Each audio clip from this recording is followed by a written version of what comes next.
শুভ সকাল বন্ধুরা, মিষ্টিস ফ্যামিলির একটি নতুন ব্লগে তোমাদের সবাইকে অনেক অনেক ওয়েলকাম। আশা করছি তোমরা সবাই ভালো আছো আর আমরাও বেশ ভালো আছি। আজ হলো মঙ্গলবার আর ঘড়িতে এখন সময় হচ্ছে সকাল 7টা মতো। আর এখন থেকে কাছে দূরের সমস্ত বন্ধুদের সাথে নিয়ে আমার আজকের দিনে ব্লগটি শুরু করছি। তোমাদের সবাইকে আমার ব্লগের সঙ্গে থাকার জন্য অনুরোধ রইল। তোমরা আমার ব্লগটি দেখো, আশা করছি তোমাদের ভালো লাগবে। আজকে না সকালে ঘুম থেকে ওঠার পরে দেখছি ওয়েদারটা ভীষণ মেঘলা করে আছে। তো তারপরে দেখো এই মেঘলা করে থাকতে থাকতেই ঝমঝম করে বৃষ্টিটা নেমে গেছে।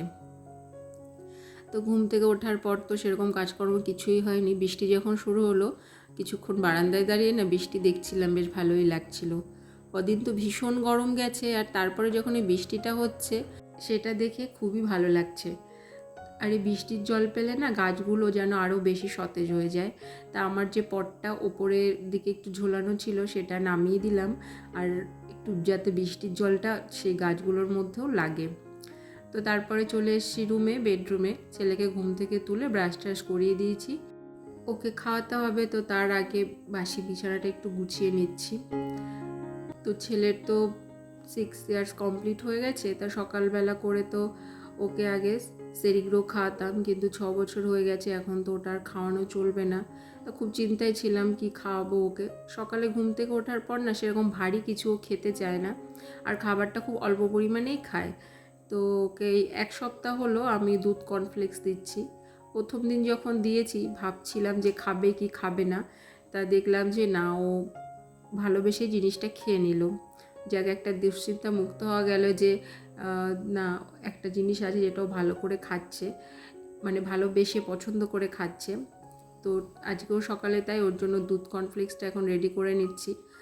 আর মাঝখানে একদিন না ওকে আমি ওটস দিয়েছিলাম, মানে দুধ দিয়ে ওটস দিয়ে, কিন্তু ও না সেটা খেতে চাইলো না, ওর ভালো লাগেনি। ও বলল মা আমি খাবো না। তা ওই জন্য দুধ কর্নফ্লেক্সটাই কদিন ধরে সকালে দিচ্ছি। আমরা বড়রা হয়তো সব কিছু খাবার মানে খেয়ে নিতে পারি, কিন্তু বাচ্চাদের খাওয়ানো নিয়ে না খুব একটা চিন্তার ব্যাপার থাকে, কোনটা ওরা খাবে কোনটা খাবে না। তো আমিও খুব চিন্তায় ছিলাম, কিন্তু ছেলে যখন কর্নফ্লেক্স খেয়ে নিচ্ছে একদিক দিয়ে সুবিধা হলো, সকালবেলা করে স্কুলে যাওয়ার আগে তাড়াতাড়ি করে একটু দুধ কর্নফ্লেক্স খাইয়ে পাঠাতে পারবো। তো এখন তো স্কুল এখনও শুরু হয়নি, গরমের ছুটি চলছে এখনও প্রায় 7-8 দিন বাকি আছে ওর স্কুল শুরু হতে। তো যাই হোক দেখো, তারপরে ছেলেকে খাইয়ে দাইয়ে নিচে পাঠিয়ে দিয়েছি। আর আমি এখন টুকটুক করে সকালের দিকে যে কাজকর্মগুলো থাকে সেগুলোই করব। বেডরুমের বিছানা তো আগে থেকেই গোছানো হয়ে গেছিলো, ওকে খাওয়ানোর পর গিয়ে পাশের রুমের বিছানা টিছানা সব গুছিয়ে এসেছি। গোছানোই ছিল, বিছানাটা একটু ঝেড়ে নিলাম। আর তারপরে এখন প্রত্যেকটা ঘর ঝাড়ু দিয়ে নেব। ডাস্টিংয়ের কাজ আর কিছু করব না, ঘরগুলোই ঝাড়ু দেবো শুধু। সকাল সকাল না রান্নাটা করে ফেলতে চাইছি আর কি, দুপুরের রান্নাটা। আর ডাস্টিংয়ের কাজগুলো সব করে তারপরে যদি নিচে যেতে হয় তাহলে তো অনেকটা টাইম আর কি হয়ে যাবে। তাই ভেবেছি যে ওইসব কাজ এখন করব না, রান্না বান্না করে এসে তখন যদি টাইম পাই তখনই করব। প্রত্যেকটা ঘরে ভালো করে ঝাড়ু দিতে তো অনেকটা সময় লেগে যায়। এই বেডের নিচ টিচগুলো না একটু ভালো করে ঝাড়ু দিতে হয় প্রতিদিন, তাহলে বেডের নিচেও না খুব নোংরা জমে যায় জানো তো। তাই প্রতিদিনই ঘর ঝাড়ু দেওয়ার সময় আমি বেডের নিচগুলো ভালো করে পরিষ্কার করে নিই, যতটা সম্ভব আর কি, যতটা আমার হাত ভেতরে ঢোকানো যায় ততটাই। সকালের দিকে তো ভালো বৃষ্টি হচ্ছিল তোমরা দেখলে, কিন্তু সেই বৃষ্টিটা না বেশিক্ষণ আর হয়নি, বড় জোর আধা ঘন্টা 45 মিনিট মতো হয়েছিল, তারপরে থেমে গেছিলো। কিন্তু আমার মনে হচ্ছে আরও কিছু টাইম বৃষ্টি হলে ভালো হতো, যা গরম এই বৃষ্টিতে কিছুই হবে না। আমি সত্যি ভীষণভাবে চাইছি যে আমার ছেলের স্কুল শুরু হওয়ার আগে যেন ওয়েদারটা একটু ঠান্ডা হয়ে যায়, মানে গরমটা একটু কমে যায়। না হলে বাড়ি থেকে আমাদের এই গরমে এত কষ্ট হচ্ছে, ওকে স্কুলে পাঠাবো ওর কতটা কষ্ট হবে। তো তোমাদের সঙ্গে আমার মনের কথাগুলো শেয়ার করতে করতে দেখো ঘরগুলো সব ঝাড়ু দেওয়া হয়ে গেছে। আর এখন শুধু ঠাকুর ঘরটাই মুছে নেব। ওটা তো আমি করি, কাজের দিদিকে দিয়ে মুছাই না, তোমাদের আমি আমার আগের ব্লগেও বলেছি সেটা। তো ঠাকুর ঘরটা পোছা লাগিয়ে নিয়ে তারপরে না আমি নিচে চলে যাব, নিচে গিয়ে আগে টিফিনটা করব।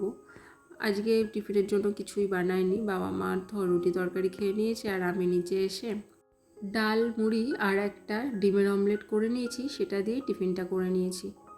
আর তারপরে দেখো এখন দুপুরের জন্য রান্না বান্না সব বসাবো। তা সবার আগে হাঁড়িটা ধুয়ে ভাতটা বসিয়ে দিই, তারপর এক এক করে আস্তে আস্তে মাছ ভাজতে হবে, সবজি কাটা যেগুলো থাকে। গুছিয়ে রান্না করতে গেলে তো অনেক কিছুই করতে হয়, তাই না? আর অনেকটা সময়ও লেগে যায়, তো এক এক করে ওগুলো সব করবো। আর এই রান্নাঘরে ঢুকলে সময় যে কিভাবে পেরিয়ে যায় বোঝাই যায় না, জানো তো। চোখের নিমেষেই না 1.5-2 ঘন্টা খুব তাড়াতাড়ি কেটে যায়। আজকে আছে পমফ্রেট মাছ আর চিংড়ি মাছ, এই 2 ধরনের মাছ দিয়ে রান্না হবে। চিংড়ি মাছটা দিয়ে ভেবেছি উচ্ছে আলু দিয়ে একটা তরকারি করব। অনেকটা চিংড়ি মাছ, সব তো আর লাগবে না, কিছুটা রান্না করব আর কিছুটা রেখে দেব। আর পমফ্রেট মাছ তো সর্ষে পোস্ত ছাড়া ভালোই লাগে না নর্মাল রান্না করলে, তো সেইভাবেই পমফ্রেট মাছটা করব। তেতো খেতে আমার ভীষণ ভালো লাগে, তা অনেক দিন না উচ্ছের তরকারি খাওয়া হয়নি।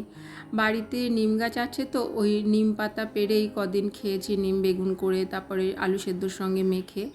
তো আজকে অনেক দিন পরই আমি উচ্ছে আলুর তরকারিটা করছি। আর গরমের সময় দেখবে একটু তেতো খেতে, তারপরে টক খেতে ভীষণ ভালো লাগে।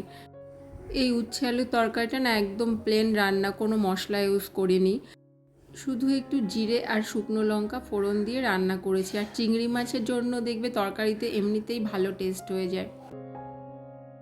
আর এই পমফ্রেট মাছটা রান্না করার জন্য দেখো সর্ষে আর পোস্ত বেটে নিয়েছি, আর শুকনো লঙ্কা কালো জিরে ফোড়ন দিয়ে আর সর্ষে পোস্তটা ভালো করে কষিয়ে নিয়ে তারপরে সামান্য জল দিয়েই এই মাছের ঝোলটা করছি।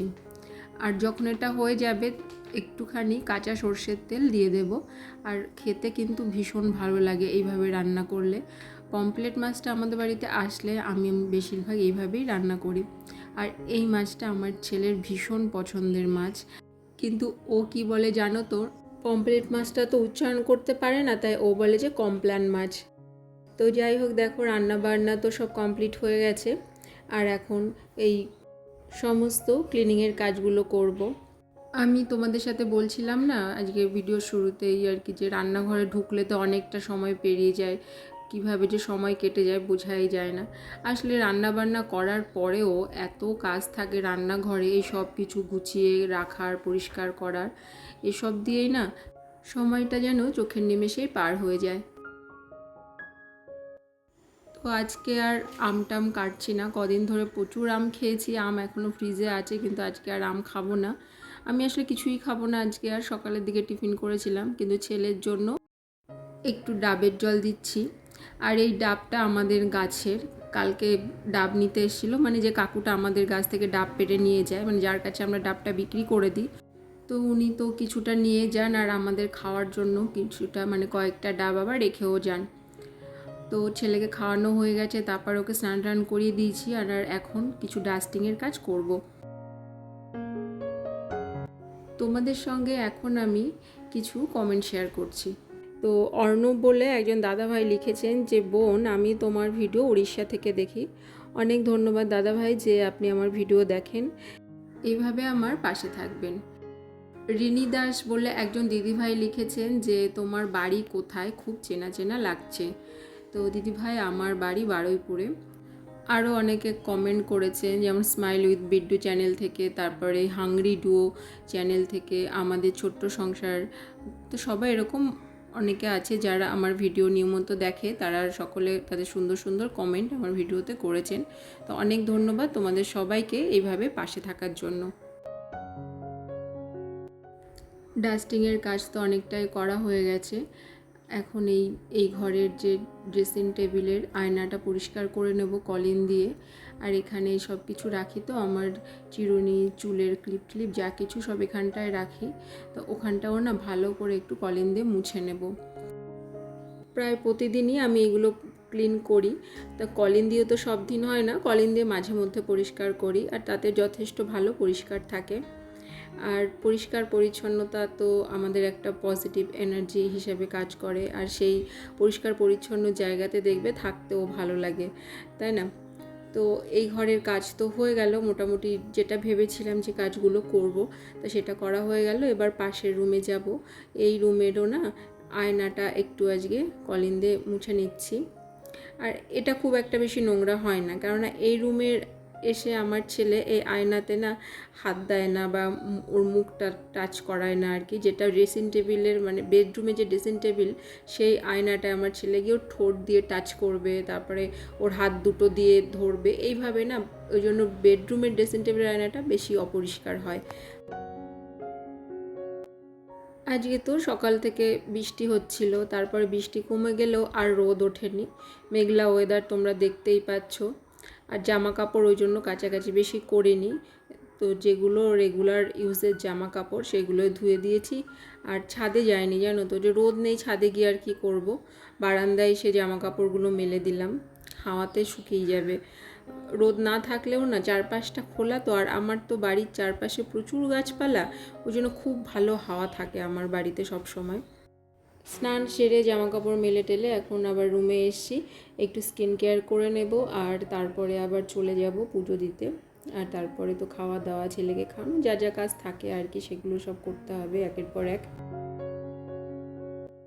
তো আজকের মতো তোমাদের সঙ্গে আমার ভিডিওটা আমি এই পর্যন্তই শেয়ার করলাম। দেখা হচ্ছে আবার নেক্সট ব্লগে নতুন একটা দিনের সাথে। আশা করছি আমার সব বন্ধুদের আমার ভিডিও ভালো লেগেছে। যদি তোমাদের আমার ভিডিও ভালো লাগে, লাইক কমেন্ট করে আমার পাশে থেকো। তোমরা সবাই ভালো থেকো, সুস্থ থেকো, সবাইকে জানাই টাটা। আর হ্যাঁ, আমার সমস্ত বন্ধুদের অনেক অনেক ধন্যবাদ যে তোমরা এত ধৈর্য ধরে আমার ভিডিওগুলো দেখো আর সুন্দর সুন্দর কমেন্ট করো। টাটা।